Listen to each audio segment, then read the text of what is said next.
अचानक से कांप उठी। एक जोरदार धमाका हुआ, इतना तेज कि पूरी जमीन हिल गई। लेकिन यह कोई साधारण धमाका नहीं था, यह था भारत का पहला एटॉमिक टेस्ट, स्माइलिंग बुद्धा। पूरी दुनिया सोच रही थी कि भारत नॉन अलाइनमेंट की नीति अपनाकर अपनी जरूरतें पूरी कर पाएगा या नहीं, और इसी बीच भारत ने परमाणु बम बना लिया। अमेरिका के होश उड़ गए, यूके, फ्रांस और कनाडा सभी हैरान रह गए। सवाल यह था कि अमेरिका की नाक के नीचे से भारत ने यह कैसे कर दिखाया। लेकिन यह तो सिर्फ शुरुआत थी। 24 साल बाद 11 मई 1998 फिर से पोखरण। इस बार 3 धमाके एक साथ हुए और 13 मई को 2 और धमाके किए गए। इसके बाद भारत ने खुद को न्यूक्लियर पावर घोषित कर दिया। दुनिया ने दांतों तले उंगलियां दबा ली। अटल बिहारी वाजपेयी और एपीजे अब्दुल कलाम ने पूरी दुनिया को चौंका दिया था। लेकिन यह सफर आसान नहीं था। यह कहानी शुरू होती है द्वितीय विश्व युद्ध से, जब अमेरिका ने फैट मैन और लिटिल बॉय नाम के 2 एटम बम हिरोशिमा और नागासाकी पर गिराए। भारी तबाही हुई। जापान ने 1 हफ्ते के अंदर ही अनकंडीशनल सरेंडर कर दिया। एलाइज ने वर्ल्ड वॉर 2 जीत लिया। तभी दुनिया के बाकी देशों को एटम बम की अहमियत समझ आ गई। अमेरिका के बाद रूस ने 1949 में टेस्ट किया, यूके ने 1952 में, फ्रांस ने 1960 में और चाइना ने 1964 में।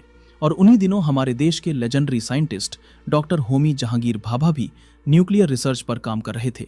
वो भारत को एटॉमिक पावर बनाने में जुटे हुए थे, लेकिन सरकार ने कभी भी उन्हें न्यूक्लियर बम बनाने की परमिशन नहीं दी।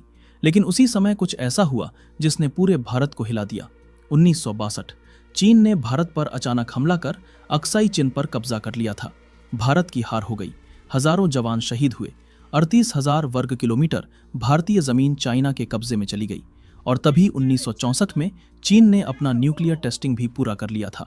भारत इस हार से उभर भी नहीं पाया था कि तुरंत 1965 और 1971 में पाकिस्तान ने हमला कर दिया।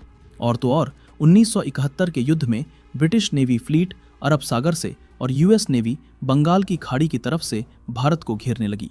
ऐसी स्थिति में भारत ने यूएसएसआर को अर्जेंट मैसेज भेजकर हेल्प मांगी। तब तुरंत यूएसएसआर की नेवल शिप भारत की सिक्योरिटी के लिए निकल पड़ी। जैसे ही यूके को इस बात का पता चला, वो बिना देर किए मेडागास्कर की तरफ भाग निकला। यूएस का टास्क फोर्स अपने 75,000 टन की क्षमता और 70 फाइटर एयरक्राफ्ट के साथ बंगाल की खाड़ी में उतरने वाला था। वहीं अपना आईएनएस विक्रांत भी 20,000 टन की क्षमता और 20 फाइटर जेट के साथ शान से यूएस को मुंह तोड़ जवाब देने को तैयार था।